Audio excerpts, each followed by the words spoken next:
Hello, everyone. This is Rico Siempre.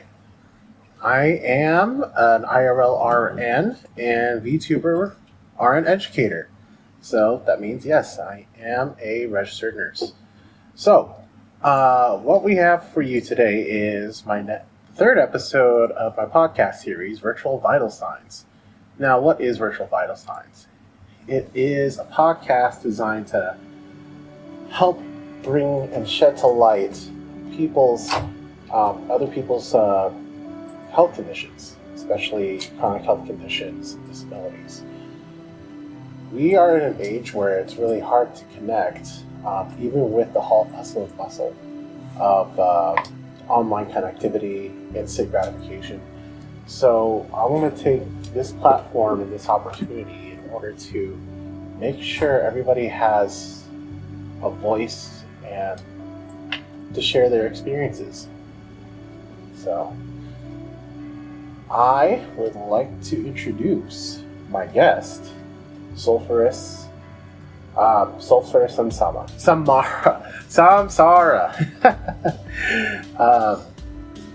I've met him on social media, and he's expressed interest in joining the show, and I'm very happy to have him on board.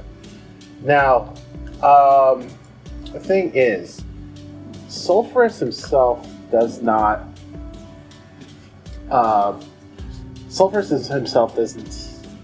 necessarily live with the conditions that we're about to talk to today, because we have an interesting obstacle ahead of us. We're here to talk about his mother, who lived with disabilities and chronic illness. Not to say he doesn't has his own, but he really did want to talk about his mother. And of course, I was a little concerned on how we're going to approach this, because it's hard for someone to talk for someone else unless they know them that intimately. So, that being said, I wanted to enlist the help of one of my very, very special guests. It's probably someone you may know if you've known me for any point in time. She is very close to my heart, and she actually does share some of the conditions that Sulphuros Samara's mother also shared. So I'll be showing her right now. So in any case, I will change it up to our guest, Sulphuros, and my very special guest. All right. Hello. Hi, Sulphuros. Sulph is fine, by the way. Sulph? Okay, Sulph it is. Mm-hmm. So, mind if you introduce yourself? My name is Sulphuros Samara. I stream on Twitch. Normally I'm in a more expansive form, but since I'm sharing the couch with someone else, I decided to put my wings away. But yeah, I am a variety streamer. I stream a lot of various things on my platform, basically whatever tickles my fancy. Currently, it's probably going to be Wilds for a while. But yeah, and while I do have my own chronic illness, they've been often talked to death in this VTuber space a lot, usually autism, ADHD. And they're often a little bit more well known than the stuff I really wanted to bring to light, which was a lot of stuff my mom suffered from. I don't have much to say about myself besides I'm a giant nerd for lore and such, so. It's okay. Don't worry about it. Well, would you like to introduce yourself? I'm Amica Siempre in the not flesh, but virtual flesh. Mm-hmm. I live. Mm-hmm. Have we actually said what the diagnosis yet is today? No, I don't think so yet. Okay, so I will wait for the grand reveal from one of you two. I live with the condition that we're going to be talking about, and I'm just kind of here to give the perspective of actually Someone who has feeling it. Mhm. Whereas Sulph is going to go with the life impact, how it affects those around you.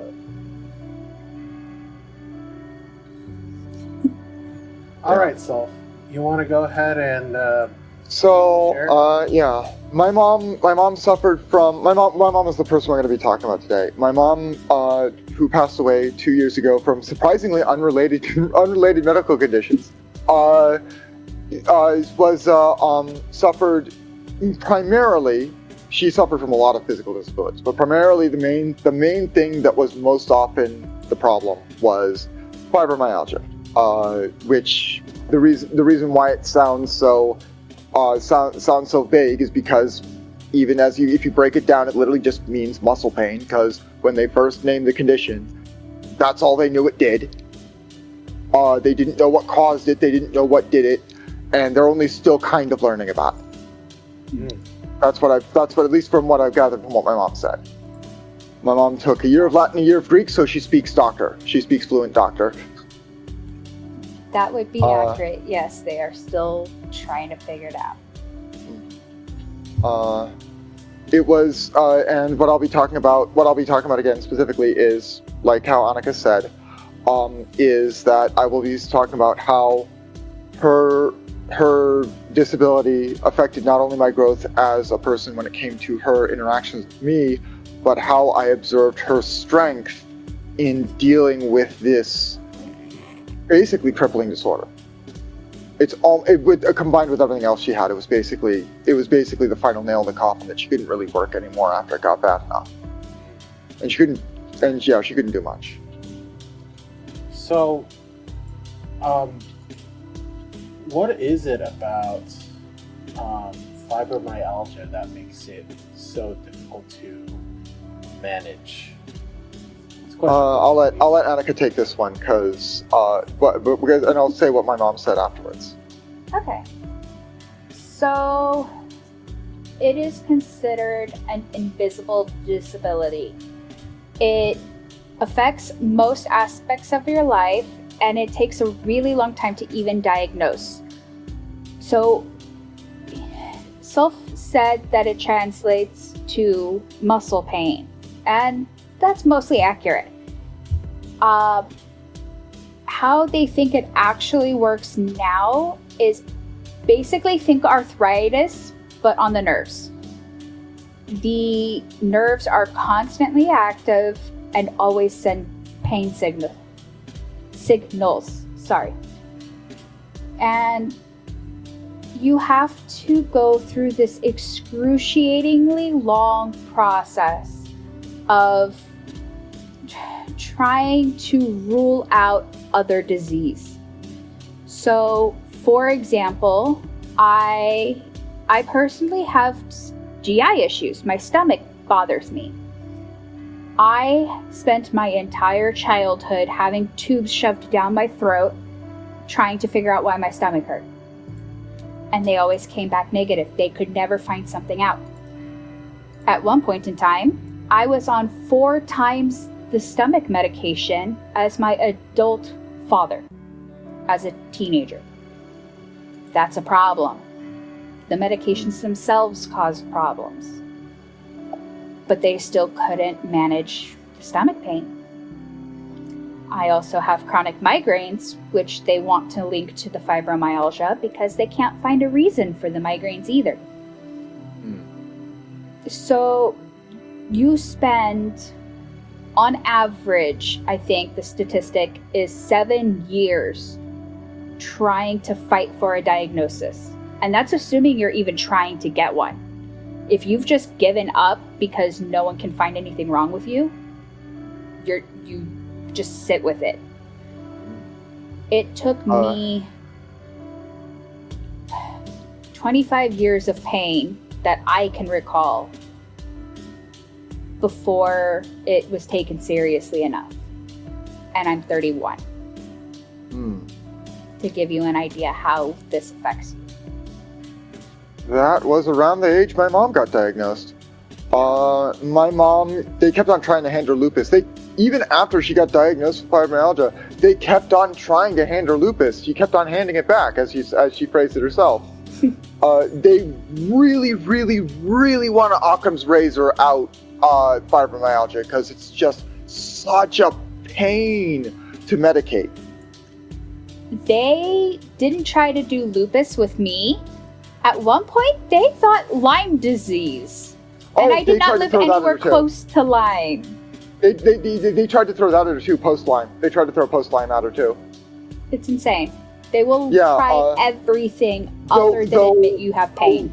So the docs did have an excuse with my mom because she was in Girl Scouts and she would go out into woods and areas, so she was very exposed. She could be very easily exposed to deer ticks. Although what the biggest surprise is though, with all of her physical disabilities, she was immune to poison ivy and oak.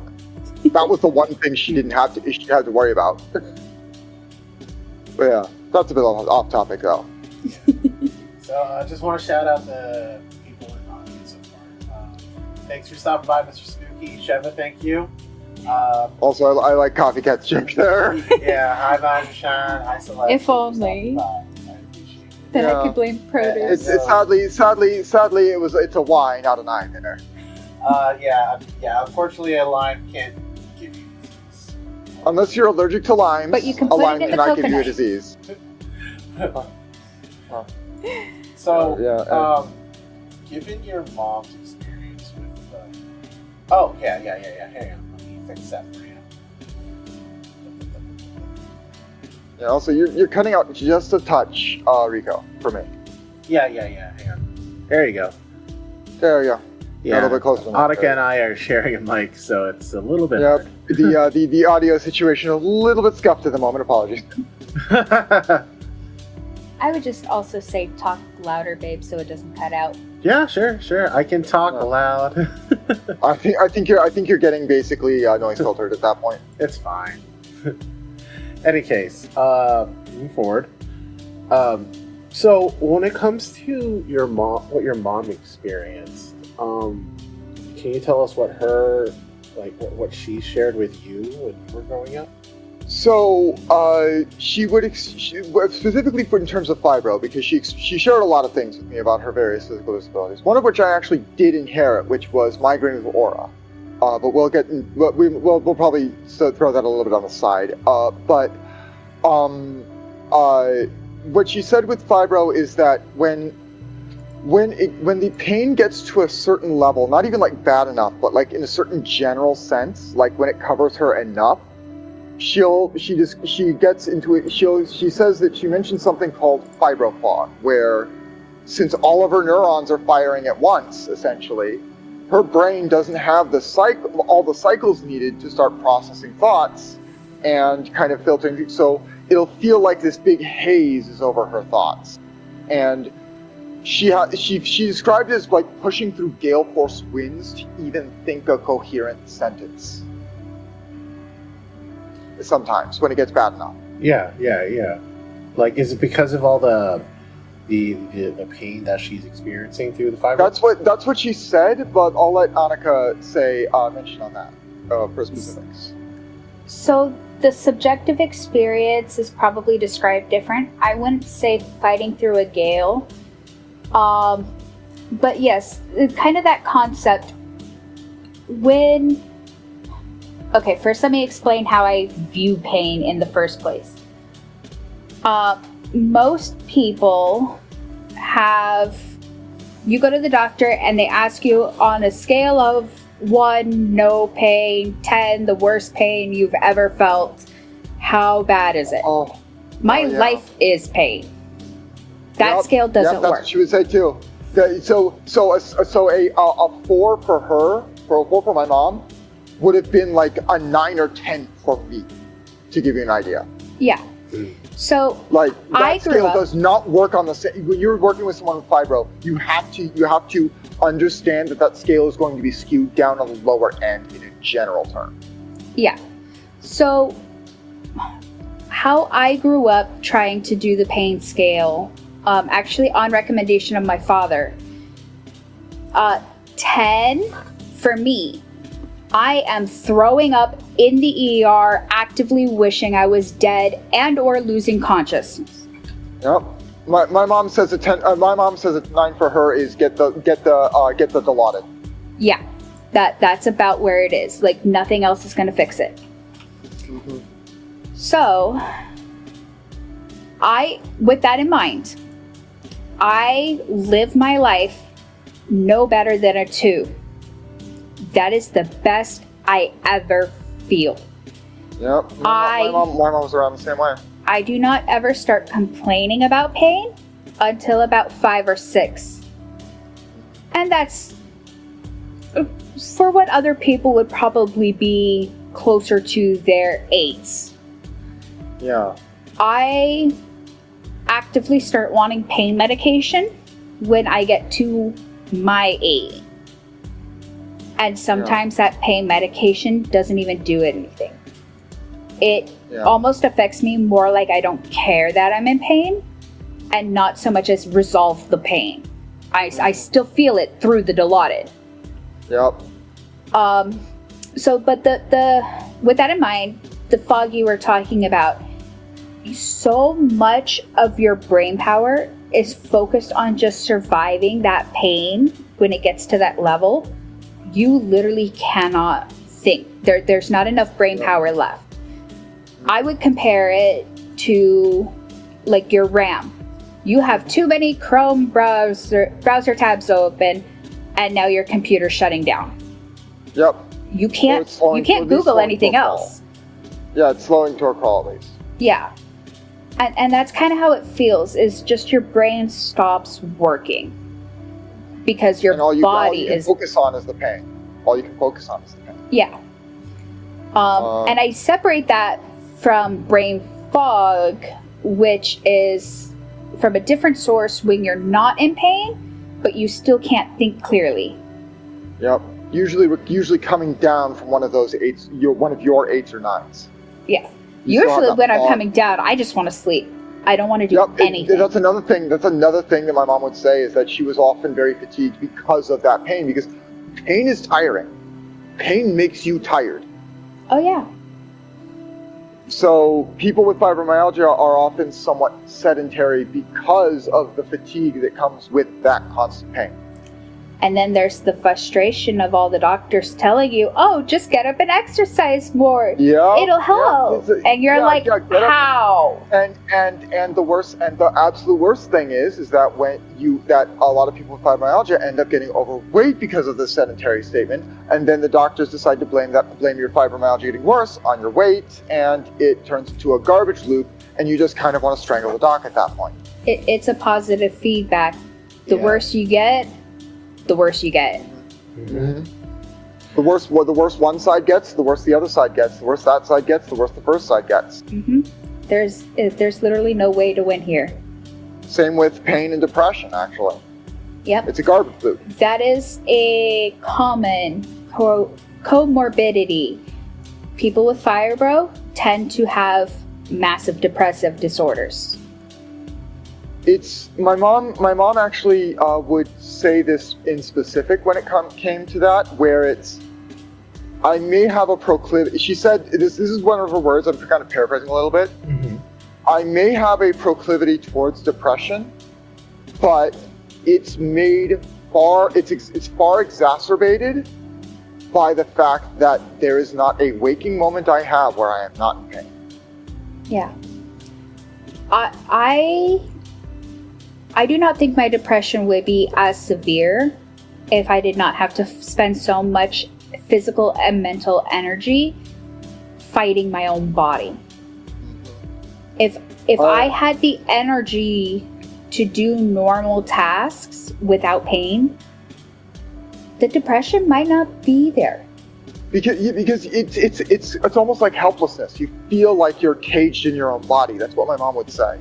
Yeah, it's a trap.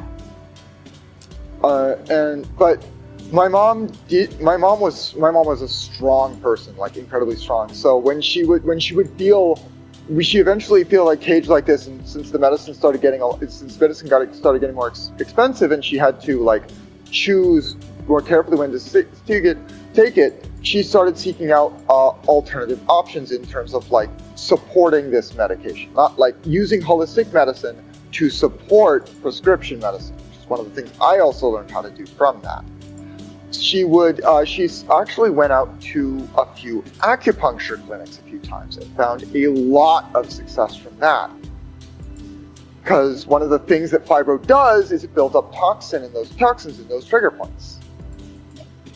I can go into some of the holistic stuff too, but real quick, Rico, are you cool with the way it's going, or did you want to interject a question? No, I mean, don't worry about it. It's your show.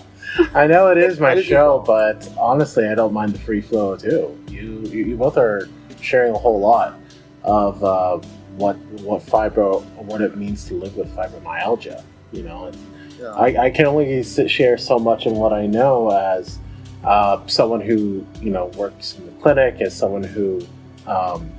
You look on the outside. Yeah, I look on the outside, and that's the hard part. I mean, I can give you all what I know. Like, I know that fibromyalgia is an exacerbation of the nerves, and how the sensitivity can get all screwed up. Like, everything goes up to 11. There's actually, I remember actually speaking on that. I Yeah. remember that there was experimentation using Botox to calm fibromyalgia pain. Yeah. Mm-hmm. Because it's the It same disrupts reason why nerves. it's used for cosmetic surgery. Because essentially it is the nerves overfiring, so the Botox will actually calm that down. Yep. Okay, so using the holistic and tying in Botox then, I have also done acupuncture. Subjectively, it didn't work so much for me, but I really hate needles. And so that was part of the issue, was Understandable. the psychology. Yeah. I do find a lot of benefit from therapeutic massage, and this is not the frou-frou rub oil on your skin massage. They need to dig deep. Acupressure. If I do not Acupressure. feel like I left getting beat up, it wasn't deep enough. Yeah, so there's actually a variant style of acupuncture called acupressure, where Mhm. instead of using needles, they will instead use like their fingers or knuckles and push into those trigger points to flush out those toxins. Yes, It's not, I've done that sometimes too. not as effective, and it's different style of getting rid of them. Yeah. I personally prefer the massage, and then I will occasionally do cupping to get rid of some of that toxins to loosen up the muscle. Yeah, so you basically heated cups on the skin, right? Yes. They're heated cups or they're vacuum cups. One Yep. of the two. And basically they promote blood flow. Yeah. So and the they kind purpose of flush out some of those toxins. The purpose of cupping is to pull the superficial layer of skin away from the muscle so that more blood can flow through the muscle and heal. Mhm. And the more blood flow you have, the more it also flushes out those toxins. Yeah, because that's another thing that can exacerbate fibromyalgia, is that toxin buildup that happens when your muscles are constantly tense from that pain. Exactly. Lactic acid buildup, among other things. It gets bad. Yeah. But for me, I find the massage the most therapeutic and the most accessible. It also depends on your area, what holistic things you can have access to. I do get Botox for my migraines, and it is the only thing that has overall kept them manageable.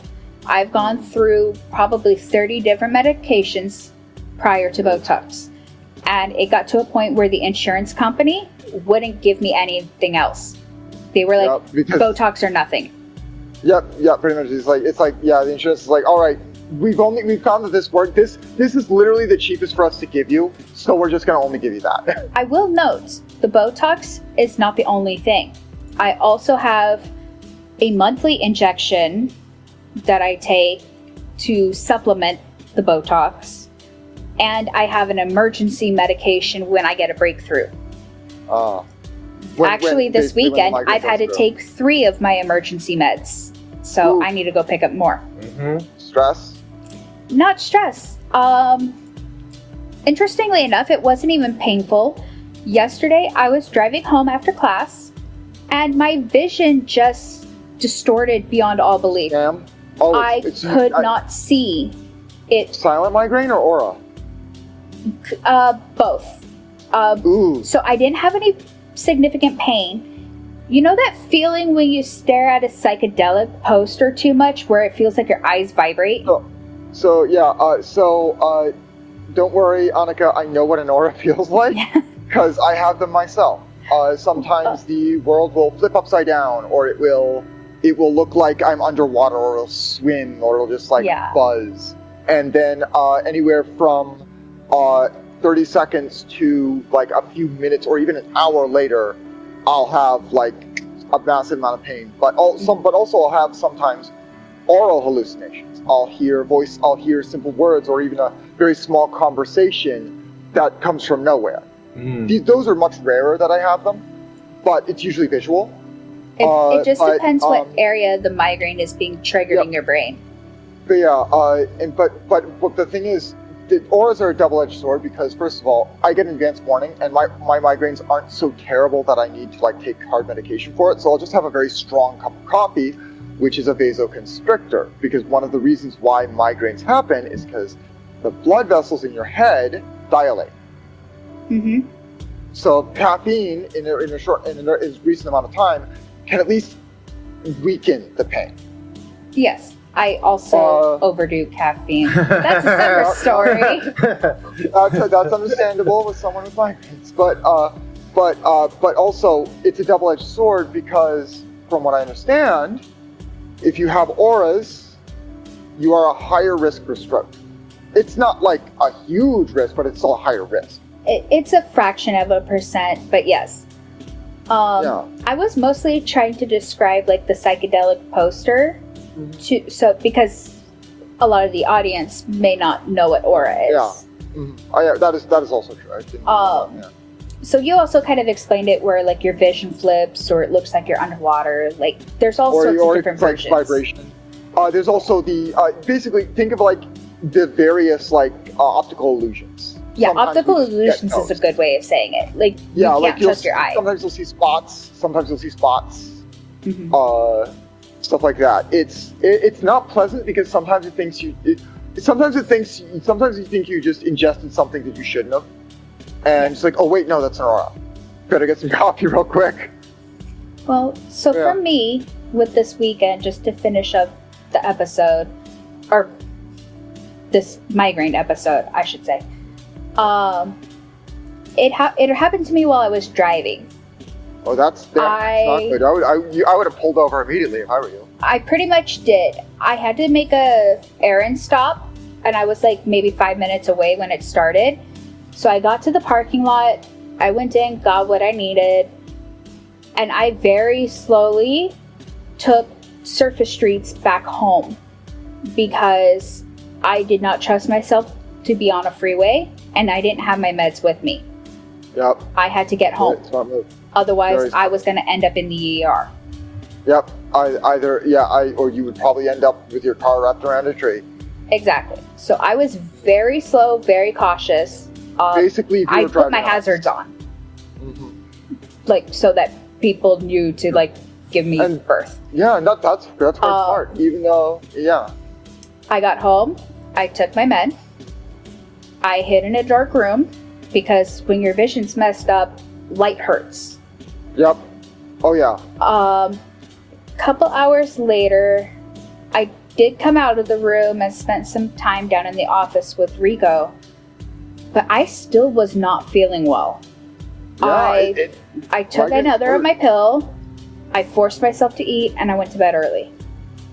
I woke up this morning, I still have all the sensitivities. My vision is fine, but light hurts, sound hurts. Light hurts, yep. You can't have it too loud, you can't have it too bright, it needs to be somewhat dark. Yep. My mom would have the same issues, and so do I too. It's not pleasant to. Trust me, like you guys. As much as I say, like I kind of want to be able to empathize, and sympathize, and not just one or the other, because the difference between empathy and sympathy is one is I feel sorry for that, but I've never experienced before, and and a more camaraderie style of experience. Mm-hmm. I've often said like, hey, that's my. My mom was very confused about a lot of the things like what I wanted to experience. It's like why would you want to experience this? No, I want to see. I want to be able to experience what it's like to be in your shoes. And like, you do not want to experience migraines. No. Trust me. And I would say the same ones. with fibro. You do not want to actually experience fibro. Yeah, no. Like, I understand the wanting to empathize and disorder. sympathize, but you don't want it. Thankfully, that tends to be a genetic disorder. I know it can They're be still induced trying if you to figure have, some of that out, but it No. has a genetic factor. Yes. My mom I has know a it less can be severe induced by version. traumatic injuries. I know. Yeah, my mom had a far more severe version than I think you did, because she would be 90% of the time she would be bedbound. Yeah. I am mostly functional, so she probably did have a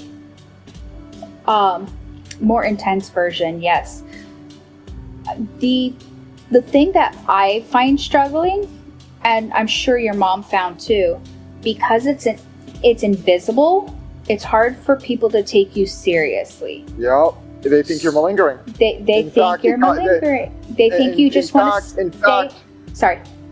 yeah, but in fact, my mom was so fucking tired of that phrase that it was banned. It's since been banned in the house in terms of being used for people. Yeah. Like this house is not allowed to use malingering in referring to anyone here. So for non-medical people, typically hospitals use the phrase malingering when someone is trying to delay discharge. Oh, I had a cut. You've already given treatment. But wait, what if it gets infected? Give me antibiotics. What if I broke a bone? Yeah. And you're trying to delay with no reason. They call it malingering. The problem with fibro is you're validly in pain, but they can't do anything, so they dismiss it. Yeah. To give you an idea of the level of... Okay, sorry, Rico. No, go ahead. Go ahead. Yeah, to give you an idea of the level of severity that my mom had for fibro, they ended up giving her a full proper dose of Dilaudid, and she was fully lucid. She had no mental clarity issues. She was fully lucid. Yeah. She asked the docs what they gave her, because she said her pain was mostly okay. She was still in a decent amount of it, but she was clear. She's like, they said, oh, it's Dilaudid. Dilaudid? It was actually about the tone of voice she said when she said that. Mm-hmm. It's like she was actually surprised that she was in that much pain. So because she was barely cognizant when she was in the pain. She was actually brought to the ER because she was basically mumbling. So for those who aren't aware what Dilaudid is, it is a synthesized opioid pain medication that is much, much more effective than regular morphine, to the point where we have to be very careful in places that where we do administer it to make sure, is this the proper dosing? Because one false move, we could be causing a lot of problems in terms of breathing, in terms of circulation. So yeah, it'll get rid of the pain, but at the same time, we want to make sure that the patient's still alive. You don't kill someone. Yeah, definitely. And the fact that your mom's able to take all that Dilaudid and still be where she was, or still be lucid, I mean, god damn. She was completely lucid. May I share the Dilaudid story? Go on. So about 2 years at this point, I started having rib pain. It has not gone away, by the way. Rib pain is very close to the heart. It was on my left side, lower ribs. So not near my heart, not near my liver or appendix, and it didn't really initially concern me because I always have pain. So it's this is just a new place for it to localize. Yeah, I ignored it. I complained to Rico for a couple days that this is really hurting. It's not feeling better. I can't get it under control. I think 3 or 4 days in, it got so severe, I had him take me to the ER. Not even urgent care, ER. Just straight to the ER, yeah. I couldn't breathe. I was in so much pain. Because even if it's not near any vital organs, it's still near enough to the lungs that those muscles will seize up in response. Yep. And honestly, it was very scary because, I think he was more freaked out than I was. Yeah, because I've been through it before. I definitely was. That generally happens to people who have loved ones who have fibro. They're the ones who are freaked out more because the people with fibro, they deal with it on a day-to-day basis. It's not really all that much to them in response. I think this was the first time Rico had to take me to the ER for something like that. So it was his first round. And I can't breathe. And he, as a nurse, is like freaking out, trying to think of like anatomy, what could be going wrong, what's up. Oh yeah, you know how I do. You know how I do. I do know how you do.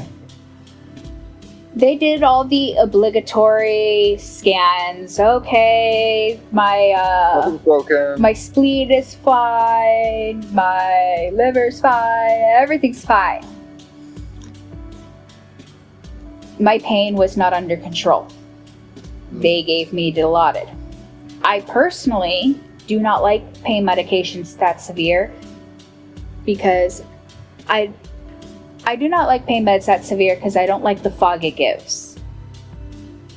But, much like you said, they gave me Dilaudid that time, and my brain actually cleared up because the pain was reduced enough that I could think.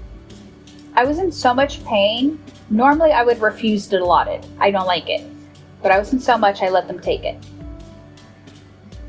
But I actually took the Dilaudid.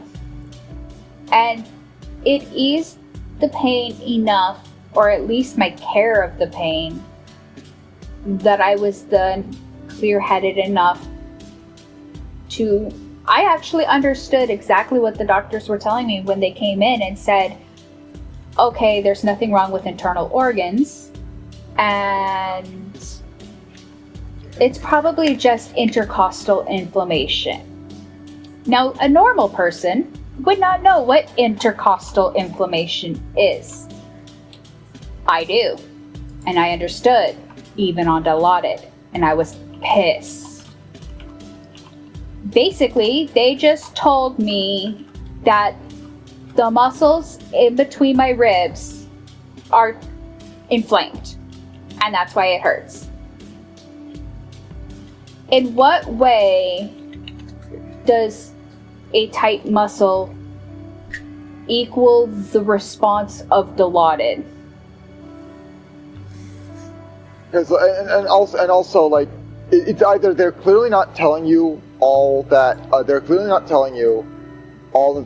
they found out, or they just or they jump to the strongest response because of an emergency interaction there, because they thought they saw, like, they were basically like, oh, shit, we don't know what's going on. She's in lots of fucking pain, and we can see that we need to do fucking something. All right, just use this. Yeah. So it was either they weren't telling you the whole story, or they jumped to the biggest conclusion. Although clearly it was the right solution. I will say they did handle the pain correctly. Now, understanding a little bit more on the nursing side how that goes, they 100% addressed my pain. I was not happy with the reason I was given for my pain. I did not feel that my ribs would be enough to cause that level. I was sure there had to be something with an internal organ. Because you live at what our levels would be, like you live at like a 4 for like me or like Rico on a daily basis. That's your just baseline level. Mm-hmm.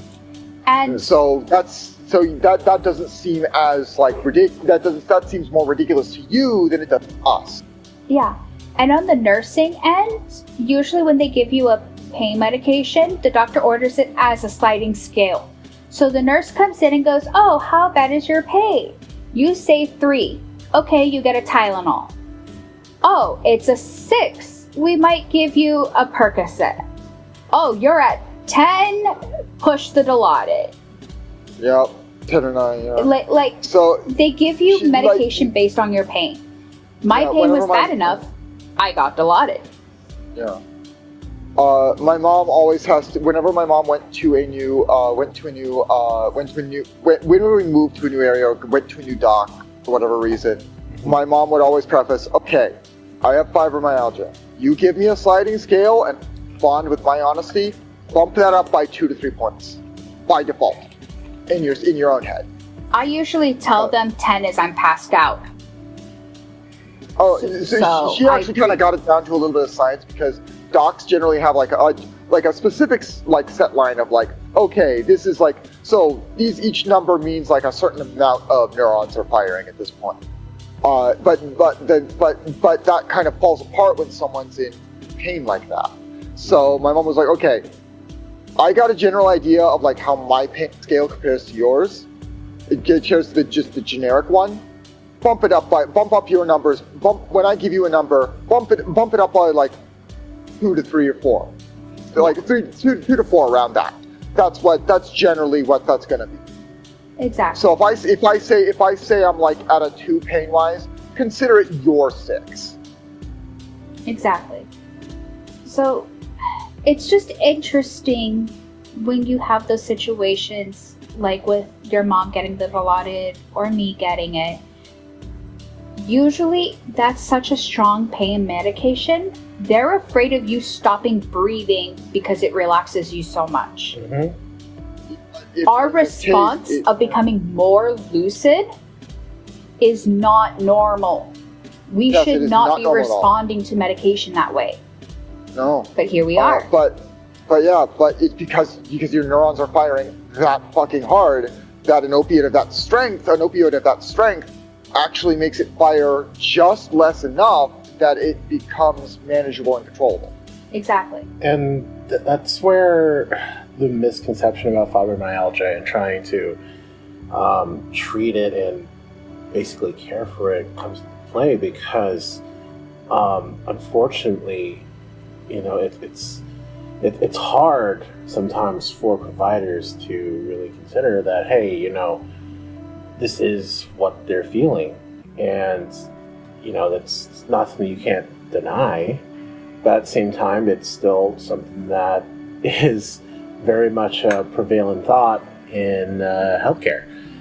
Some people would think it's an excuse for drug-seeking behavior, which But then you see these reactions. yeah, and it's not to say that I've been you know, accused of drug seeking before. yeah, I've yeah. also been called a hypochondriac. Both of those things my mom has been called. My Yeah. mom was the worst thing is, right, one of the doctors my mom worked with was convinced that my mom was just an opioid addict. And that's Just part of the reason I absolutely refuse convinced. opioids. I don't want them thinking I'm there for Yeah. that. I want care. Do not give me the drug, because I don't want you making that assumption. I will fight it. Yeah, my mom would basically take what she would consider preventative actions to prevent flare-ups of her things. So for example, we would have like in cupboards everywhere, in every bathroom, we would have a cupboard full of like tiger balm paste and patches and all that stuff. Which Tiger Balm is a paste with capsaicin in it, which works as something called a counter irritant. It's stronger icy hot. yeah, pretty much. It's basically, capsaicin is the same stuff that's in spicy peppers. In strong enough concentrations, this will actually affect the skin and give a warming sensation. And it acts as a counter irritant and basically confuses the nerves into stopping firing for at least a little bit, or at least stopping firing a little bit down. So it basically confuses them. I will give a little tidbit that I learned in one of my classes. It's not that it stops them or slows it down. Your nerves can only conduct one electrical impulse at a time. It can either send pain, hot, cold, pressure, sharp, those kinds of things. Yep. One. So basically, it's override basically giving it more stimulus, than it can send of the other one. Pretty Exactly. much. So if you're in Okay. pain and you put something really hot or really cold Or really on cold, it, all of or a sudden press all really you hard feel is on cold. Yep. or press really hard on it, which is yeah. Yeah, Yeah. human body's kind of weird that way. There are plenty of ways to hack the human body. Oh yeah. Um, And you start learning it. yeah. I was gonna ask. You also mentioned in our pre-interview how your mom also had to live with sciatica. How did that come about?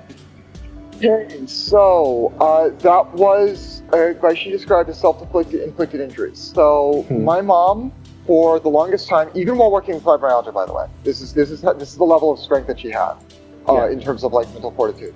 She worked in Syracuse at a former place, this is former now, called, I believe, it was a developmental center, places for people where people were going to for mental disability. Things like so it was SDC, Syracuse Developmental Center. Don't think it exists anymore. But she was trying to restrain a patient that was thrashing about who had scoliosis and had a rod in her back.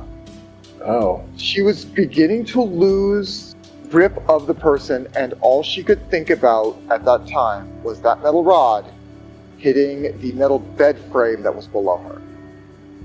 So she twisted her way to keep the person from getting injured, and all she used to describe was there was a line of fire that ran up from one of her legs all the way up her back. And she was frozen in that position and said to the person who was nearby her, take me to the hospital now. Mm-hmm. Yep. And as a result, she greatly injured her sciatic nerve, which is what is essentially sciatica, an injury to the sciatic nerve. It's the main nerve that feeds into your leg. Without it, your leg doesn't work. Yeah. So she had basically she had problems with both legs for a long time because she injured the sciatic nerve right at the hip. So I actually do have some experience with sciatica. As some of you may be aware, Real quick before you Yes. get into it, because this seems like a good transition point. Yeah. I unfortunately have to leave the stream. I have a prior obligation I gotta go take care of. But these two are welcome to continue, especially since we're now transitioning to sciatica, which Rico does experience and live with. Yep. So, hi Rex is gonna go bye-bye now. Oh, it's okay, sweetie. Don't worry about it. Before I leave, I have one fun thing I want to do. Sorry, I'm gonna throw out your thing for a second. Uh-huh.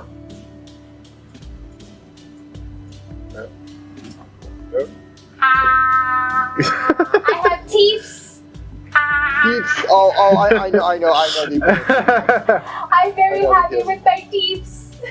Oh yeah, I'm also very happy with my other model's teeth too. Alright, I gotta get going. All right. Love you, sweetie. Love you all. Have a great rest of the stream, okay?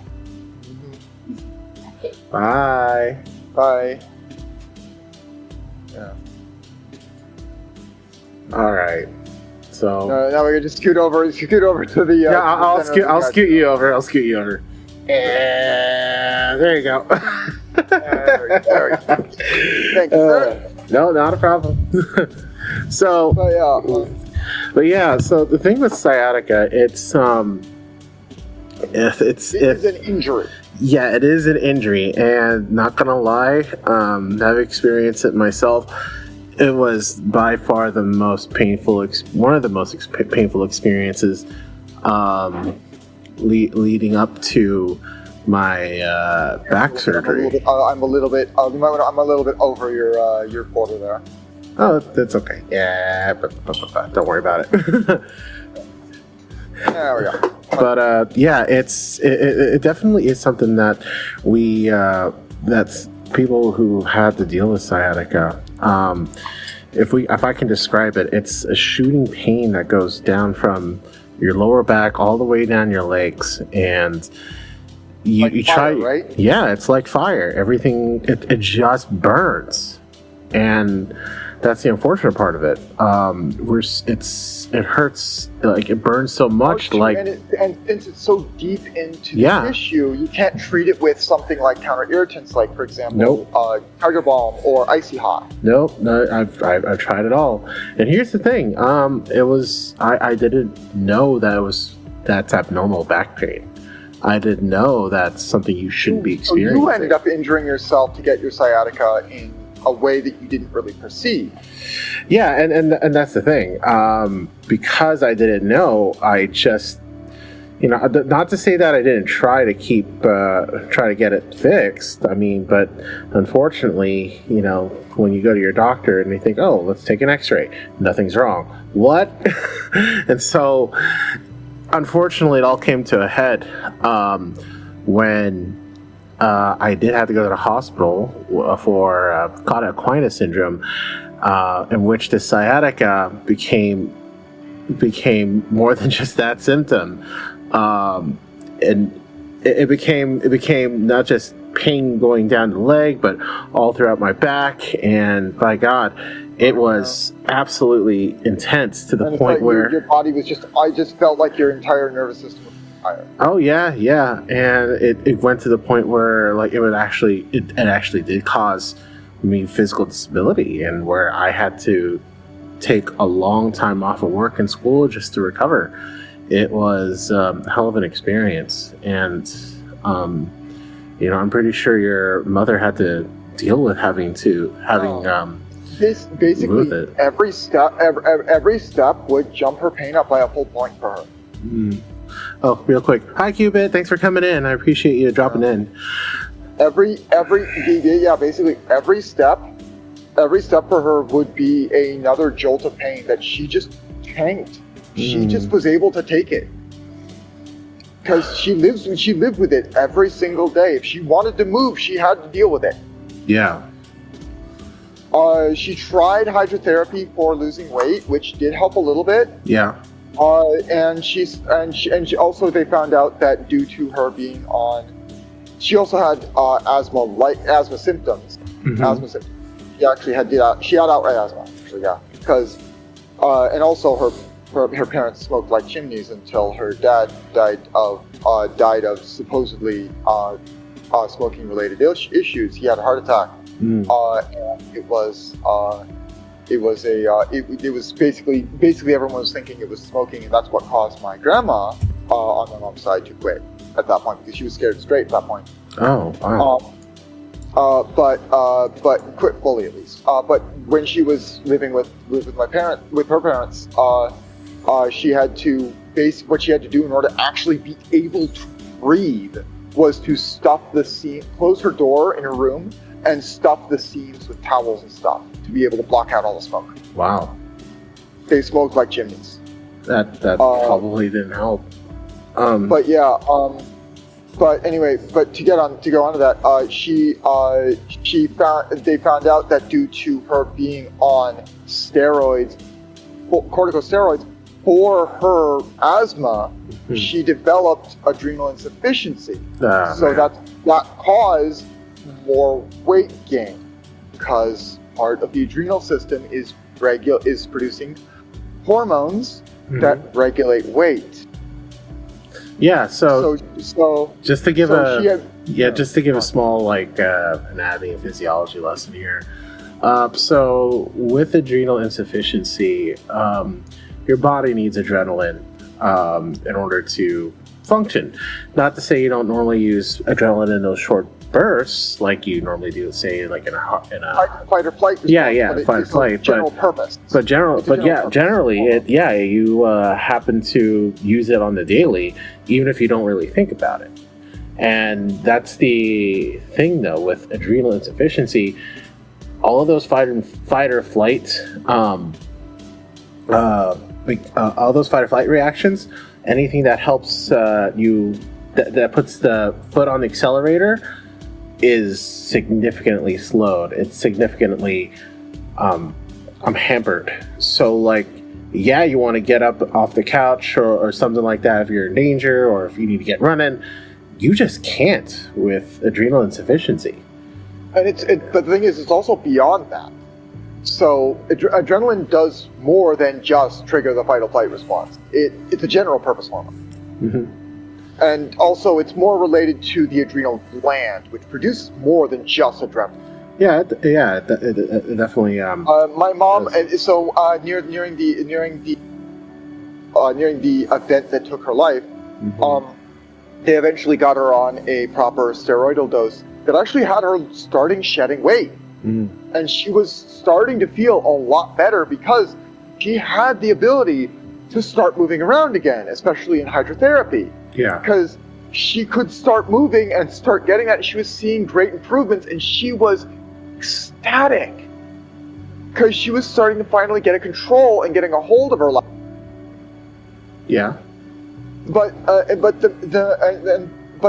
the whole thing about that, and but one of the things I also want to talk about is how to transition. Yeah, hydrotherapy is in fact a godsend. Thank you for the chime in, Annika.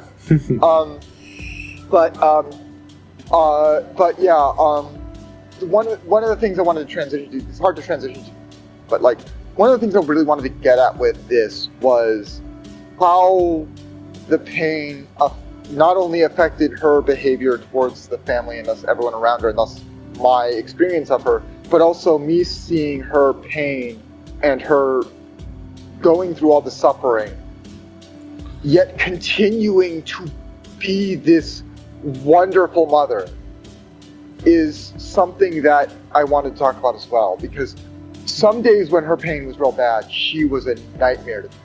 A nightmare. She would snap, she would bite in terms of words. She would get aggressive. I don't blame her for this, but I have an issue with having my door closed because 90% of the time when my mom was in one of those phases and I did something even remotely wrong, she would send and have me close the door and lock it.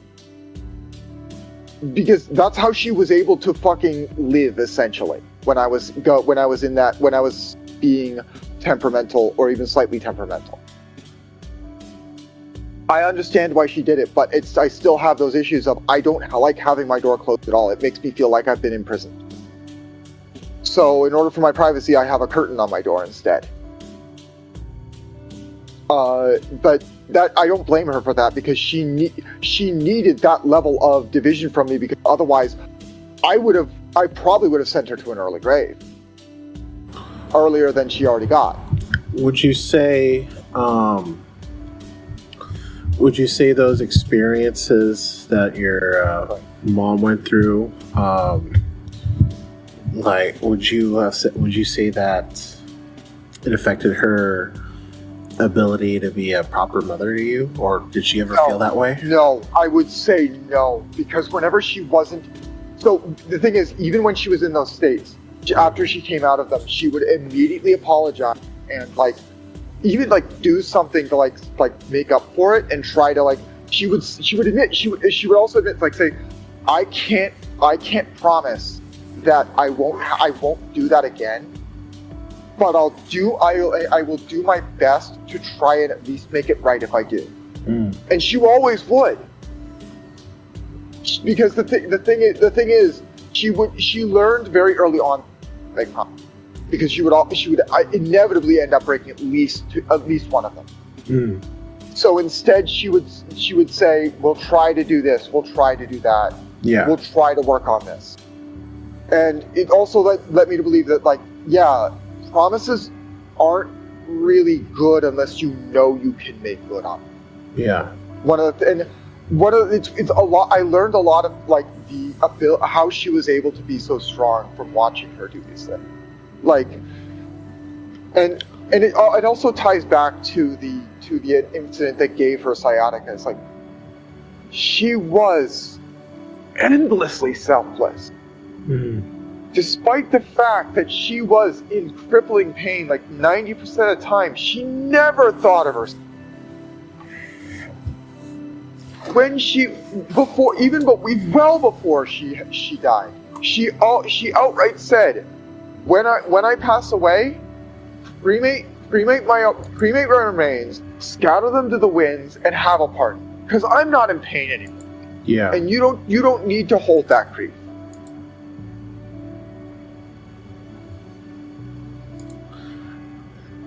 We did No, go ahead. when we did cremate her remains. We scattered most of them, but we did. But one of the things that she did let us do in her end is a part of them were pressed into a small flower cake. So when we planted those, a few flowers grew up from her remains.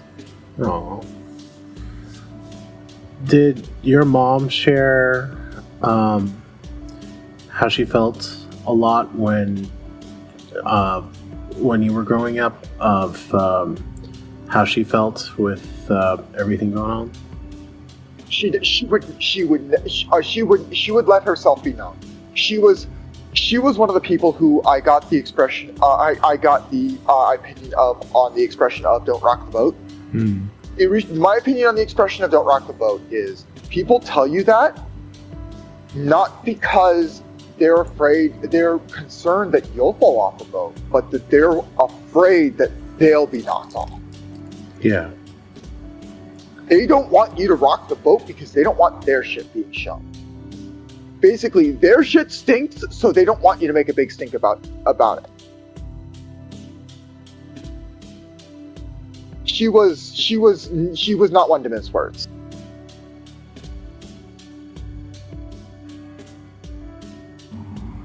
How has that affected your relationships with her relationships with your other family members growing up?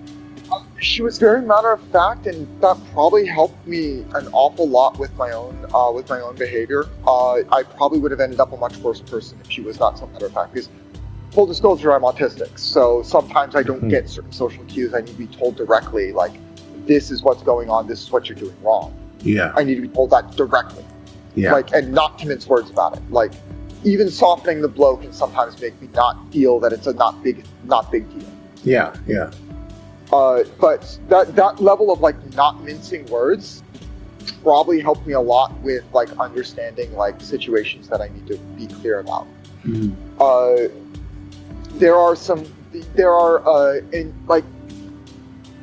My mom taught me a lot of things, even, like, not only directly, but, like, not only just directly, but also indirectly, like, the ability to, like, stay strong despite crushing things. Like, for example, she was through some pretty foul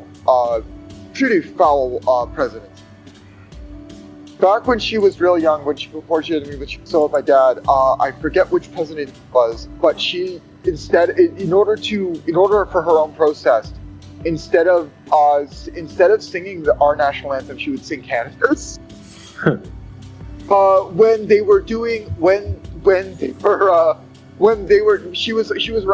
living during the, when she was doing the fucking nuke drill, she made a snide remark to the teachers saying, you know, this is only good for kissing our ass bye, yeah? Like, in those words too, like, she actually used the term asses. When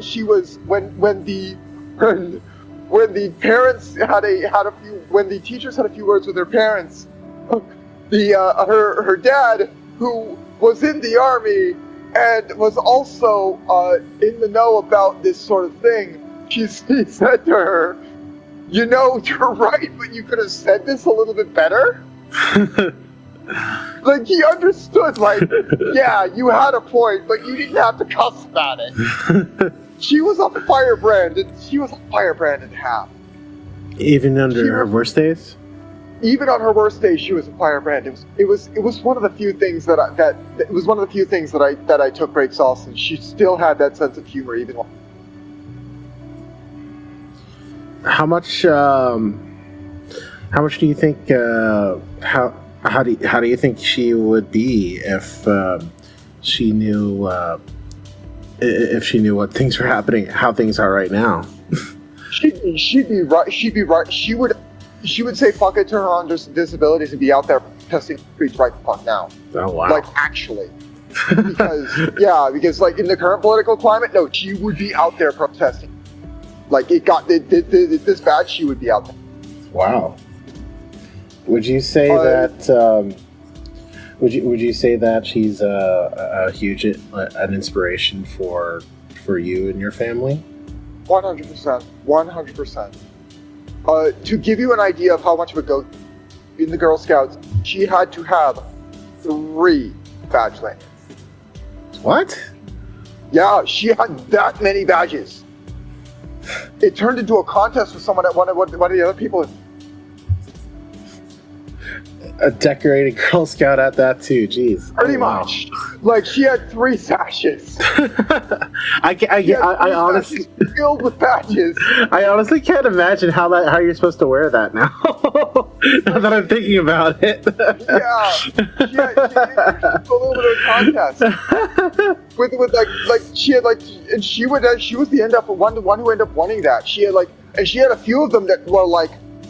A few that have yet to be like she has broken a few records on those. Like she was like a few record breakers. Holy! Like she's not in like the Guinness Book. Like she doesn't have like the most now. She's been beaten so far. But yeah. she had a competitor streak with them. So I bet. So, like and we another thing to note about that, like we went to a few cons. If you have you heard of like a few of the attempts of cons of like something called Camp Nerdland? I wouldn't say so. They were a pair of cons. They only happened twice because of some logistics issues. One of which is going to be relevant to my life. Uh-huh. Where essentially I went on both. Camp Nerdly 0 and Camp Nerdly 1. We went out actually to a campground. It was basically a camping adventure for people who are of the nerd proclivity. Things like tabletop, tech, podcast, stuff like that. The first one was an absolute disaster because we went in winter with a bunch of nerds. Yeah. Do you think any of them knew how to chop firewood? Do you think any of them knew how to stoke a fire? Do you think any of them knew how to cook a campfire meal? Oh my God! So my mom was being camp mom throughout the entire thing, using all of her Girl Scouts knowledge. It's like, okay, you have strength, go chop wood. I'll go tend to the fucking house. You go get fucking earth bedding so that people can actually be warm when they go to sleep. She was basically being logistics there.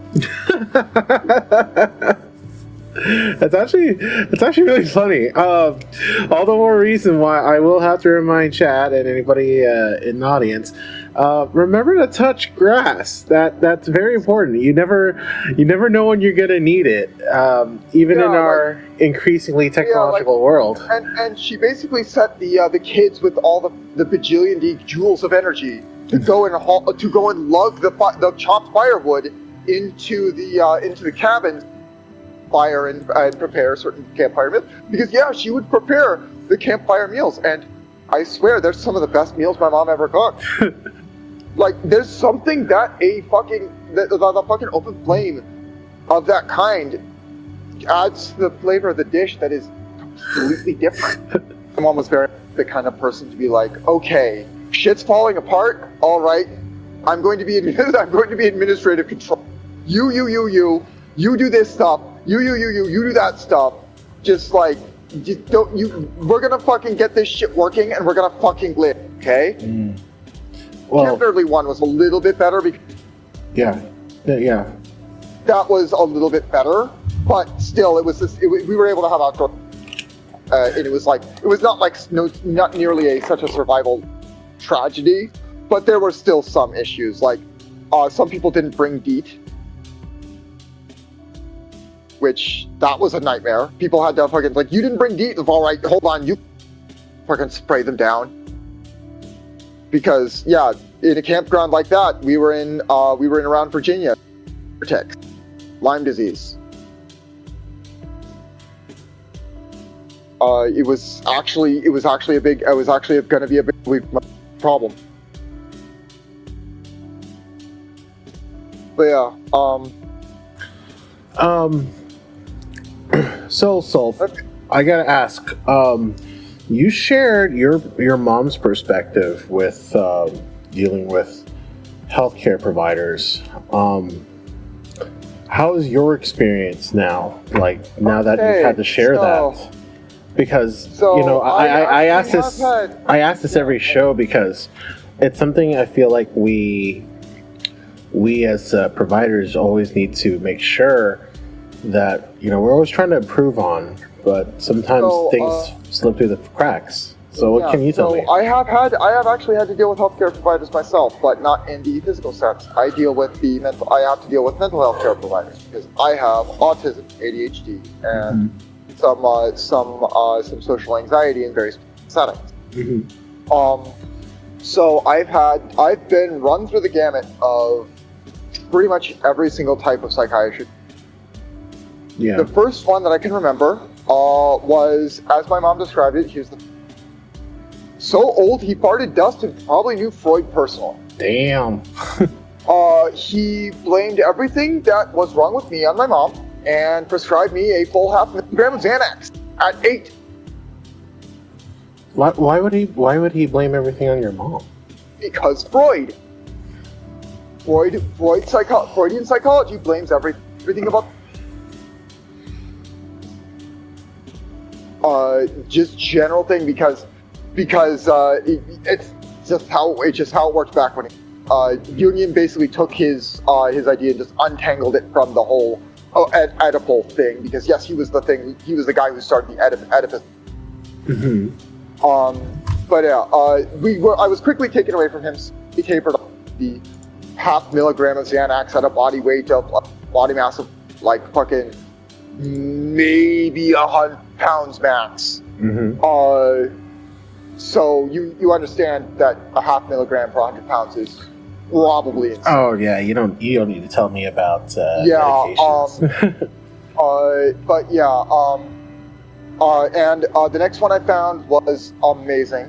I've already talked to you briefly about him. I'm not going to mention his name. Yeah, you did say about that. But he was amazing. I was on him until I turned 18 because eventually at that point I had to phase out him because first of all, he was also not only being a psychiatrist, kids and including me, but he was also his family's doctor, and as a result of all that stress, he actually ended up having a heart attack of it. He lived it, but he was like, all right, nope, that's my sign. I got to bow out of this. This is too much stress. And so he just resigned himself to just being the family doctor and retired properly from his practice. Right. Moved on from a few doctors from there. Eventually, I moved to just therapy, instead of psychiatrist, just a psychologist. Yeah. I think the one that doesn't really like work with prescriptions and all that. Like doesn't heavily work with prescriptions. Yeah.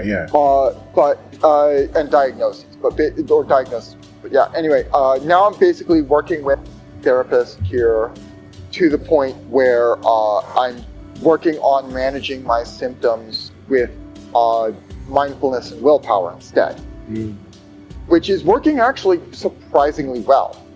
I found solutions for my anxiety to be able to kind of work and make things work in this sense with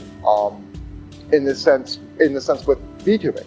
It doesn't feel like a job setting, so it doesn't trigger my social anxiety, and I get to be the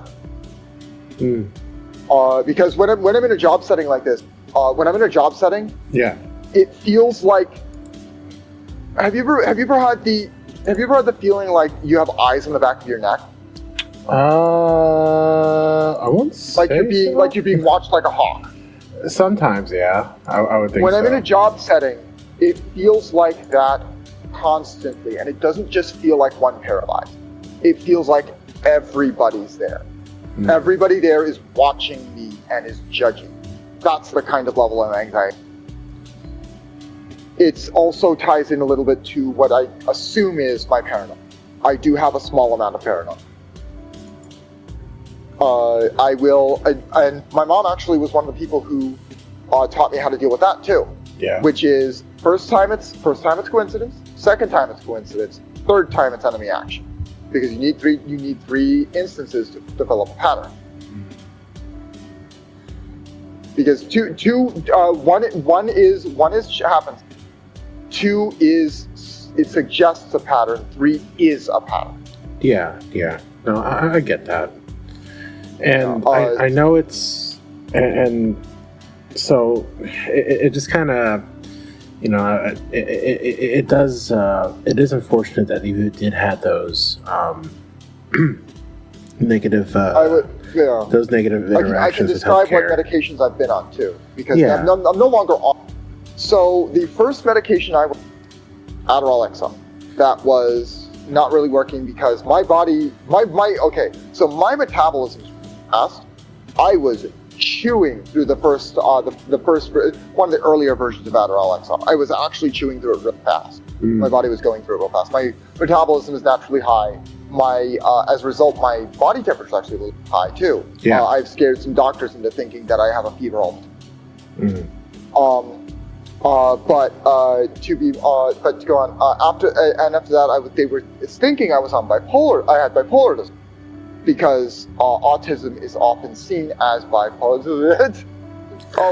I've heard of that. It's often seen as bipolar disorder. Sorry, I need to talk up a little bit. But yeah, it's bipolar disorder. So autism is seen as that. So they put me on lithium bicarbonate. Mm-hmm.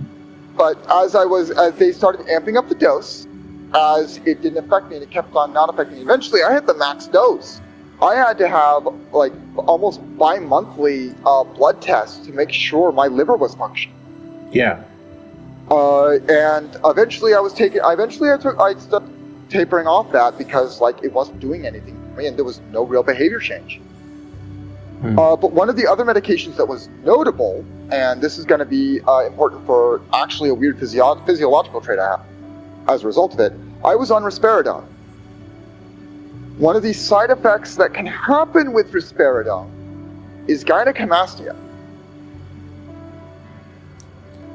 I, in fact, did develop a small amount of breast tissue, and it got to the point where I actually started developing glandular tissue as well as producing some of the fluid. Whoa. My mom, when she saw that, when I mentioned this to her offhandedly, she kind of flipped out. She kind of flipped out because she thought it was actually breast cancer. Because men can get it too, guys. Guys can get it too. Guys can get it too, chat.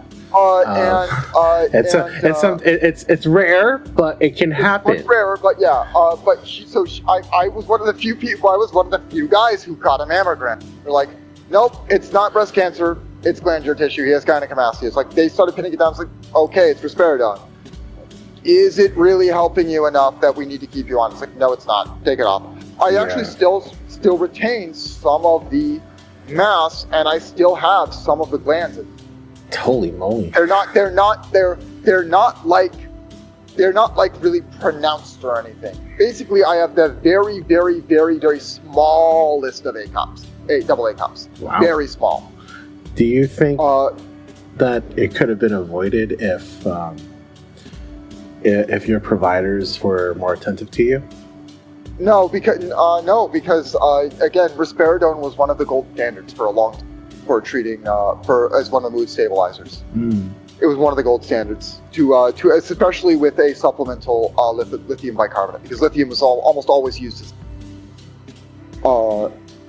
And another notable medication I was on earlier that I was actually ripped off of because it was that bad, Seroquel XR.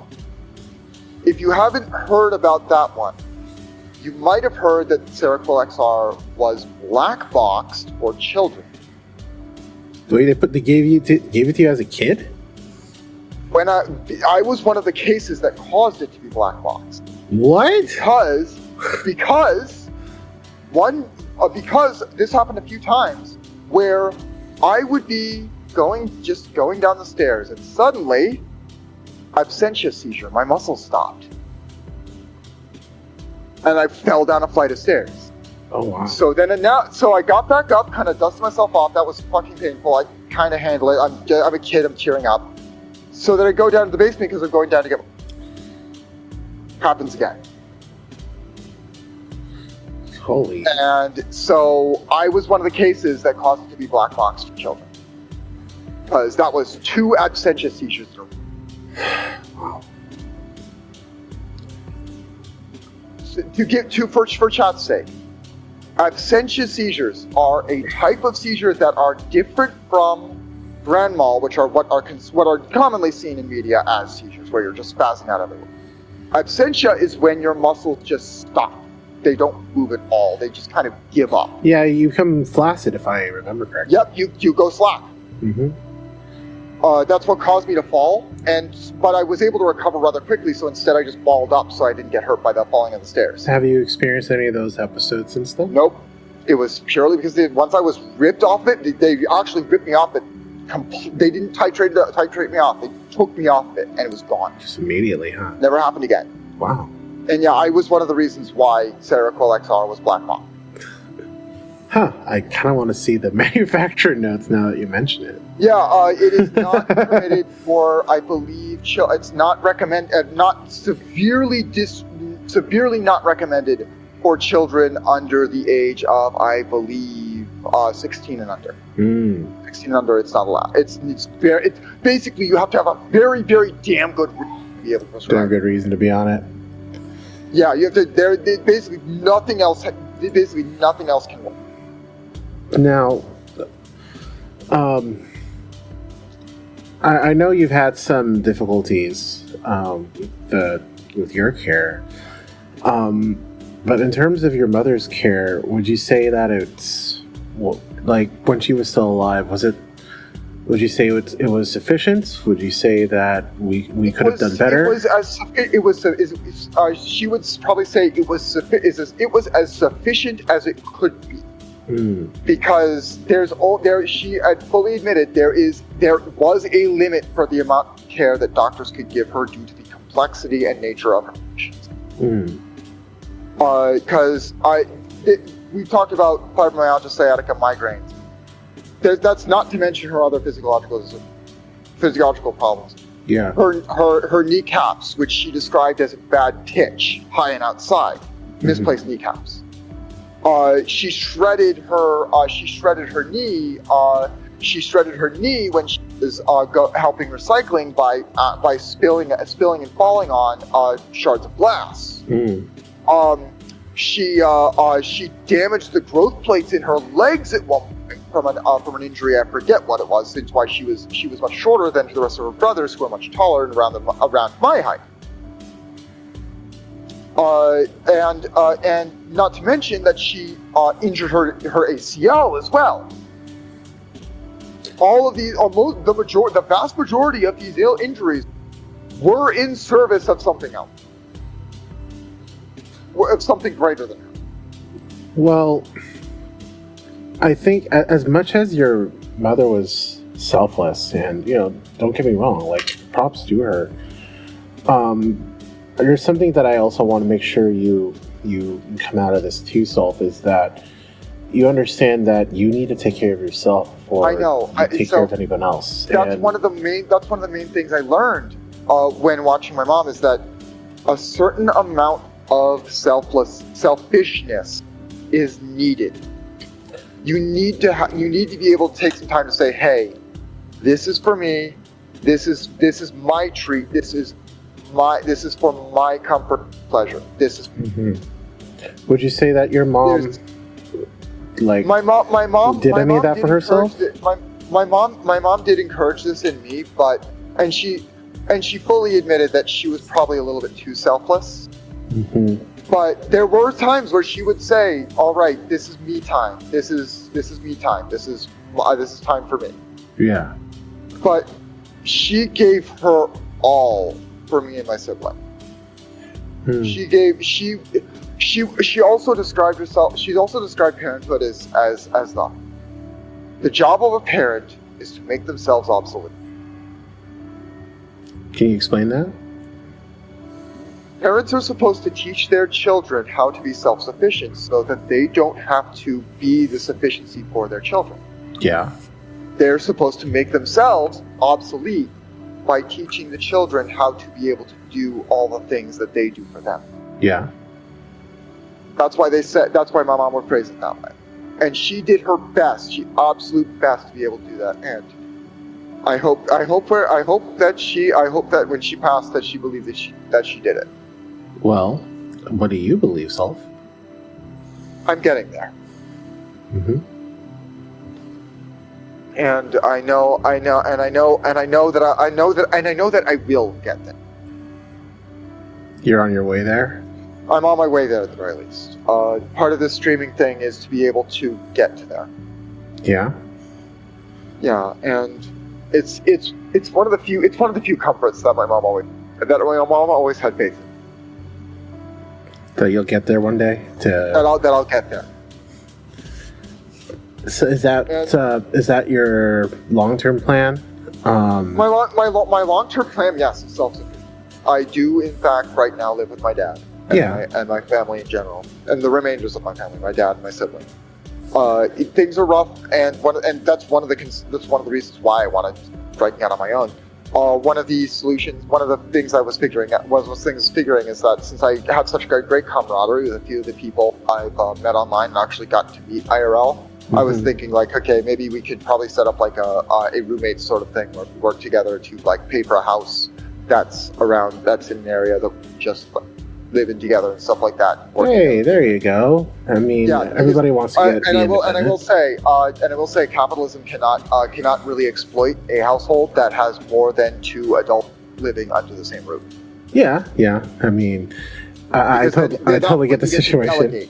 You can delegate at that point far better than just 2 adults or 1 adult. Oh yeah, definitely. And I'm glad you're thinking about that. And I'm pretty sure your mom would be proud of you. I mean, if your mom were alive today, what do you think she would say to you? Hard to say, because she'd probably say a lot of things.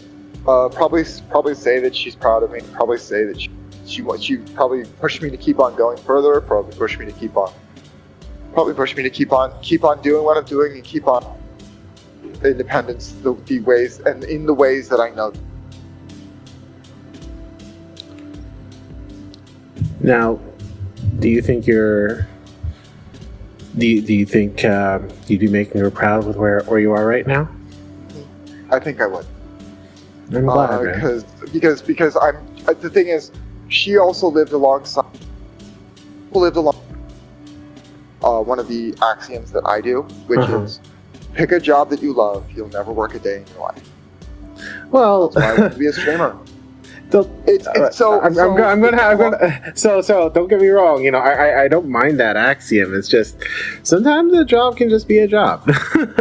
Sometimes a job can be a job. Yes. Sometimes your job can be just a way to make ends meet. But if you truly love your job, truly love it, it doesn't feel like work.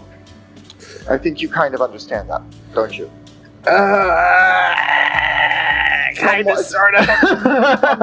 Some days it feels like work to you. Oh yeah. No, I mean. But some days it just feels like fun, doesn't it? I wouldn't say it's fun. At least from the perspective of being a nurse. But I think it gives me enough of a challenge where I can use the knowledge and skills. You apply yourself in a way where it doesn't feel like it feels less like work and more like a puzzle that needs to be solved. Yeah, kind of, sort of. And I think that's that's honestly part of I think why I also decided to do this whole thing about being a VTuber as a nurse too, because it's a good way to challenge myself while also, you know, trying to pushing the bounds of what you know and what you're comfortable with, but in a way that you can kind of handle it. That's one of the reasons why I became a VTuber, is to kind of work with what many would consider a flaw, which is endless yapping, and turn it into a positive thing, a boon, a benefit. I can literally go on about a topic for literal hours. I have filled entire hours of stream just alone, just talking while playing a video. I can see that. and that works for being a streamer, being a VTuber. I can do that, and that turns that normally annoying trait of just this guy talks way too much into this guy talks about interesting stuff and actually talks about shit that I want to listen to on my time. Hey, ain't nothing wrong with that, because it's a case of when life gives you lemons, make lemons. Well, I mean, So instead, Aperture Laboratories would say burn Life's house down oh with yeah, lemons. so that's another strategy entirely. But like, instead, when life handed me endless bushels of lemons, I just decided to open a lemonade stand. That's what I did. I opened up a stream where I'd be able to just talk and yap and just be able to play games I like and share games I like. I'm glad, Sulph. I'm glad you found something that really It's lets you use the talents you have. It's also been a very big load off on my mental, because I'm able to get out, because I have these thoughts and ideas, theory, and ideas and plans in my head that I want to be able to voice, be able to make real. Yeah. And streaming allows me to do that. Because I can do these things like play a character. I can do these things like I can be this someone else that is like this other person, this that's in my head, that's as a character. It's kind of like falls into the RP thing, but like somewhat different. It's almost like acting, like theater. It's been really helpful for that, because I've been able to basically vent out the loud and quiet in my. Yeah. Because I'll get excited. I'll get excited about something like, oh, that's a really cool idea for a story. Oh, that's a really cool idea for a mechanic or something like that. It's like, and I'll be able to talk about it on stream, and then suddenly it's out of my head. I'm not bothering people who don't want to hear about it. Which I'm kind of curious, actually. Did your mom ever know that you were a VTuber before she passed? I was actually a VTuber. I was actually doing VTubing nearing the end of the end. Basically, I started VTubing so my mom passed away in around, I think, March or February. Okay. So this will be upcoming around of her passing. Yeah. But I was a VTuber the year, like the December. Well, I started VTubing December before, and my mom was like, my mom was very open-minded. She was like, I don't quite get what you're doing, but if it makes you happy, I'm more than willing to help to encourage you to. Because, and also she also helped me coin this phrase, enlightened self-interest. Where she's like, I consider it enlightened self-interest because you get to spout your ideas and theories, be able to talk about the things you hyperfixate on. And it doesn't have to be me. Because a lot of the time I would go to my mom, go to my dad, and they would be like, oh, busy, or like, I can't handle this right now, can you come back later? That some point later would be 3 weeks from now for mom. Yeah. But yeah, like, now I have this place to vent these thoughts out of my head. And my mom was like, I'm willing to encourage this because it keeps me more sane. She coined this term, enlightened self-interest. Enlightened self-interest is like, I'm going to encourage you to do this thing that makes you happy because it benefits me.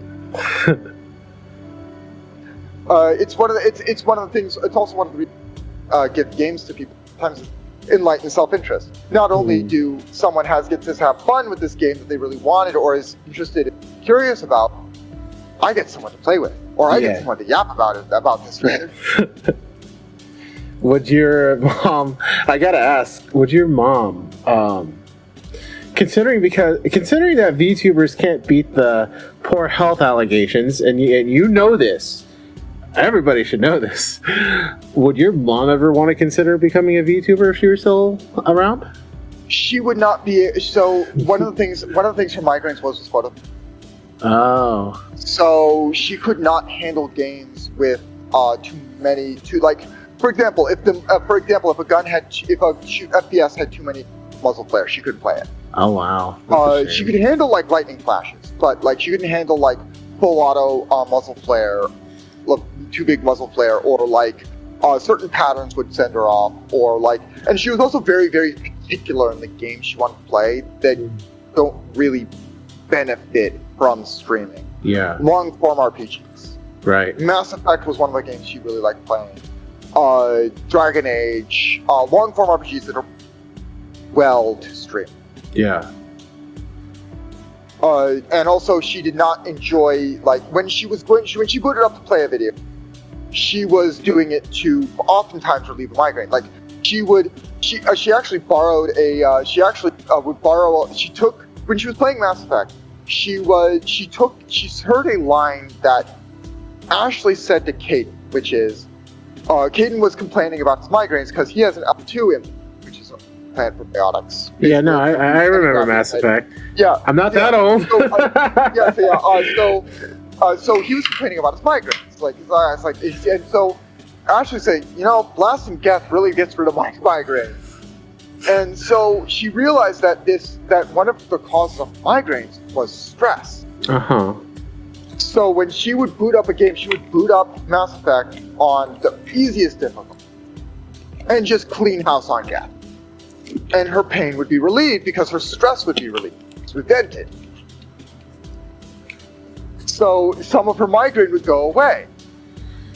Because she got some of that stress relief? Because some of that stress just got evaporated because she vented it out on a fucking bunch of enemies. So she used also video games as pain relief. Distract herself from the pain. And I think that's something that a whole lot of people like don't underestimate about video games or anime or like anything that like helps distract. Sometimes you need a distraction. Annika chiming in, as long as I don't have positivity, I'm reading an anime for the reason. Yeah, distract yourself from the pain, then vent your stress by just forgetting about it. Yeah. And for me, the way I vent my stress is I boot up a game on easy, probably usually an action RPG or something like that, and just go to town. Yeah. Beat 'em ups are also a popular thing when I go an easy vent stress. But there's also like, I do understand the joy of like, I do understand the rush you get from beating a difficult boss. That also is a massive stress relief. No, when I was playing Elden Ring. Oh yeah. So I played Elden. I actually got a little bit of a session, to be honest. Yeah. I got to like Journey 8, which is New Game Plus 7. What? That's where the scaling stops, by the way. That's the hardest difficulty. Man, I can't even. And I still need to go through my first playthrough, bro. I managed to clear Journey 8. And that rush of beating it, that I surmounted this seemingly impossible mountain, and I did it. That rush of like, I did it. Yeah. So fucking good. Same reason why I play Toho. That's one of the things I haven't played on for a very long time. I actually play Bullet House. Danmaku game. Yeah, no, I've heard of them. Don't. But you've probably seen a few. I have. Yeah, just dodge where it's just these big ass bullets. Oh yeah. No, I have. The trick is that the hitbox is deceptive. But anyway. Oh yeah. It's something that I think we. But it also lets me get to a flow. Oh, thank you for following, Belle. I appreciate that. Thank you so much. Sorry, one of my VTuber friends just dropped by. Thank you so much, Belle. But yeah, it's something that I think we underestimate from games, and that there's that feeling of catharsis that we can get from being able to surmount an impossible challenge and be able to at least live vicariously and experience vicariously those your victories, because I think we need those. Yeah, and also there's also the benefit of flow state. You know what I mean by flow. I know the flow states, man. And then, so it's a psychological. Yeah, for yeah. Not in case they don't know. Basically, it's when you get into a flow state, you've basically tuned out the rest of reality, and you're just focused on the game. This can also do things like have you forget pain, have you forget like stress, stuff like that. You're just focused on that. It's often considered a type of meditation or hypnosis. It's self-induced. I think if you ever watched that movie Soul? No, actually. Oh man, it's good. It's a Pixar joint. But yeah, they actually introduced something like that where if you're in that flow state where you actually are more in tune with the quote unquote universe, with the world and all that. I would actually be so bold as to say that in Dragon Ball Super, Ultra Instinct is very, very, very close to the concept of a flow state. I would actually say that. Because when you're in a flow state, you're not really thinking about like what you're doing in the game. You're just acting. I know. You're letting your own fluid, your muscle memory. Oh yeah, it just goes down by itself. Yeah. You just kind of do the thing, and when you kind of sometimes when you snap out of the flow state or just kind of come out of it, once you like kind of come out of that flow state and you see that victory screen, it's like there's kind of like that coming out of it, and you don't really stress or definitely. I totally get that. Because your brain is basically tuned that out, and then once you come back to tuning into reality, your brain's like, we didn't do that. What were we holding on to that for? And just kind of just tosses it aside. No, I've experienced that a couple times. Yeah. A lot of the mental health, even sometimes physical health, is hacking. That's why placebo works. Yeah. Even to a little limited extent, because the brain can kind of cure the body if you know what you're doing. If you kind of trick it into thinking it. It's why placebo is always said better or worse, because placebo always does have something of an effect. Yeah. No, it's I remember when I was recovering during my after my back injury, there was I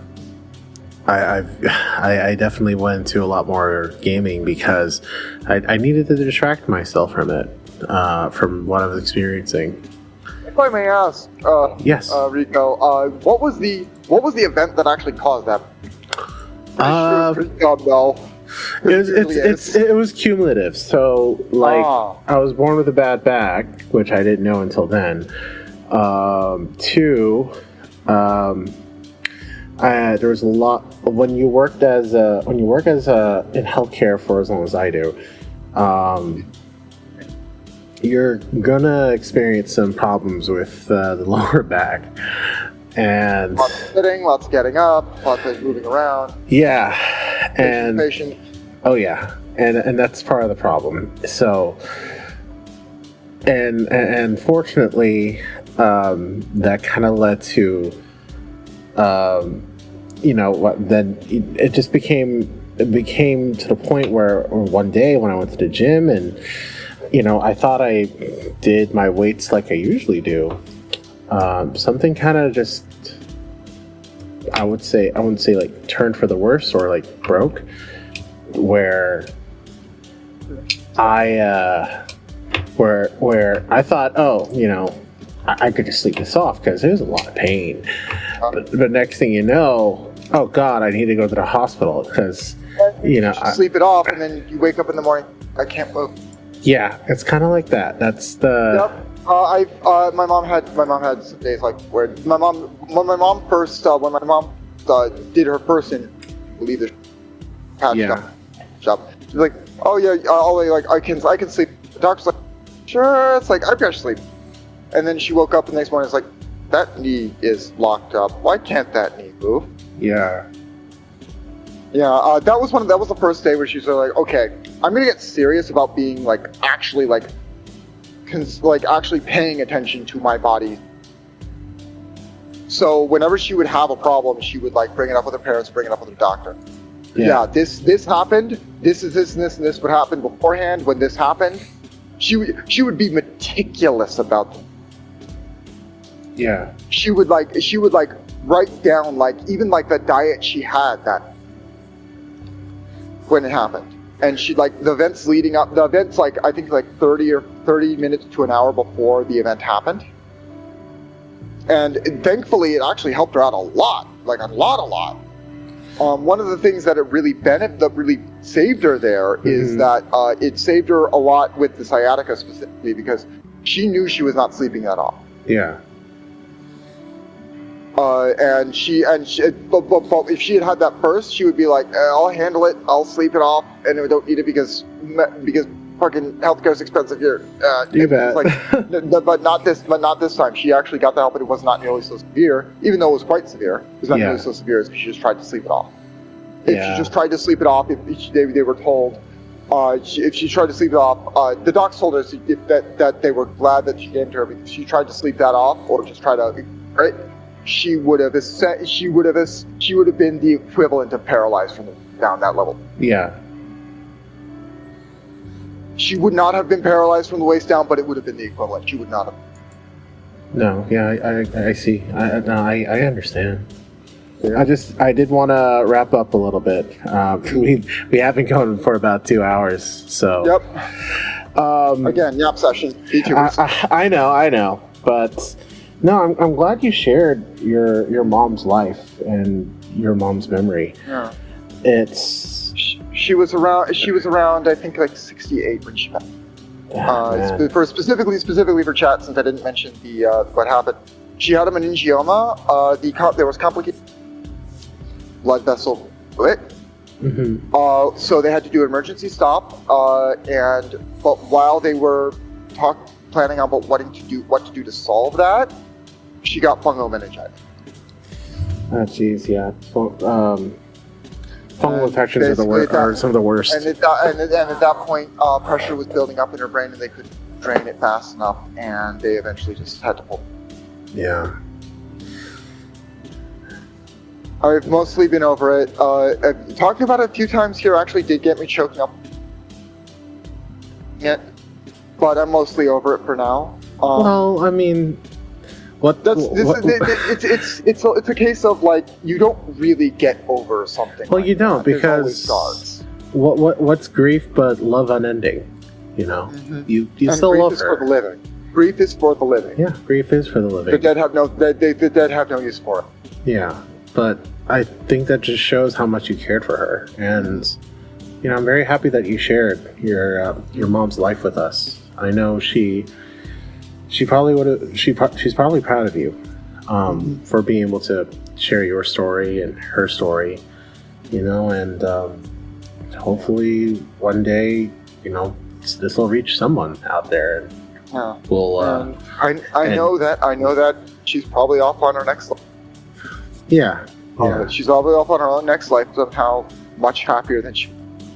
Yeah, but right now I think you got to be happy too, Sulph, and thank you so much for. I'm doing my best to be happy, at least for her. Yeah, but I think she'd want you to be happy for you, man. I'm doing that too. Don't worry. Well, I want to thank everybody who stayed with us for this past stream. Thank you so much. I really do. Yep. Virtual vital signs, like I said, is something that is my baby, and it's something that I always want to provide a platform for anybody who's wants to talk about what they live with, and so that way they can share to the world that you're not alone. No one's alone. Even when someone like your mom is gone, she's still with you. I live by the two deaths philosophy. The first death is when life signs cease. The second is when your name is spoken. Well, good thing we talk about her now, so that way we can still remember her, right? Yep. Oh. Any case. And I was glad to be able to talk with you, Anakin. Yeah, and thank you, Sulph, for wanting to be on the show and and share everything. I'm really happy that, and I'm happy and I'm honored that you came on, and I just hope that I want what's best for you in the future, my friend. Yes, and I wish the best for you too. Thanks, man. You and Annika both. I appreciate it. If anybody ever wants to join the show, if you ever want to consider talking about what you're living with, feel free to reach out. You can find me on social media. You can find me Twitch, YouTube, the site formerly known as Twitter, Blue Sky. I got all my links in the bio and the podcast links. You can all find me there. But where can I find you, Sulph? So you can find me. You'll find me at on Twitch at twitch.tv/Samara, and you can find me on bsky at sulph.b2. Those are and there's a really socials that I have. The media I have right now. I have since abandoned X because I do not support that guy. I totally understand. But deep here, that's not the point of this. But yeah, I also kind of like I just generally play variety games, as I said. I stream every other day, Sunday, Tuesday, Thursday, Saturday, and those are the days I tend to stream. Okay. I may do occasional breaks for that for collabs and such like that, but generally I'm trying to get into a rhythm with. Yeah. I only somewhat recently hit affiliate, like last year. Someone hit me with a follow. Oh wow! You probably saw that in the thing. That's my Yin Yang doing its thing. Someone hit me with a follow. So that is so I just do variety. I'm mainly going to be playing Monster Hunter Wilds because I have been obsessed. Well, hey. Yeah, that's a neat little summary. God damn, that is actually a really good summary there. So that by the way, that is not actually quite correct. It's more accurate to say that I saved death. My lore. I'm pretty sure you can probably explain. My lore is also linked in my lnk.bio. That is written out. It's written the whole thing. I barely needed to proofread it too. It is 40 plus pages long, so be warned about that. It is also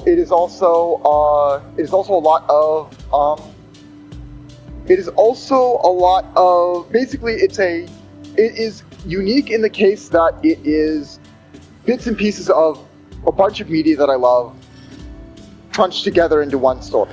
Well, I probably certainly beats my lore of it's literally just me as an anime guy. That's about it. It has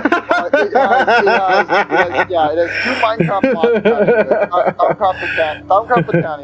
There's some Project Moon stuff. It has some of an anime I watched, Monster Girls Doctor. Which, yes, you should probably watch that too because it is actually kind of like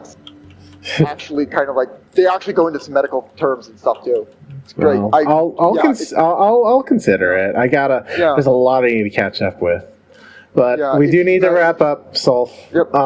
So I will raid on out to another friend of mine. But any case, everyone here in the audience, everyone in chat, thank you so much for catching us. Thank you for listening to Sulph's story and Sulph's mom's story. I hope. Whatever we share today, he will be able to share with other people. And we'll continue, and I'll continue doing this, so long as we can keep sharing our experiences, our lives, and build some connection. Because we all deserve that, don't we? Yeah. All right. We are a social species. All right. So In any case, thank you so much for coming by today, and I hope to see you all in the next episode of Virtual Vital Signs. All right?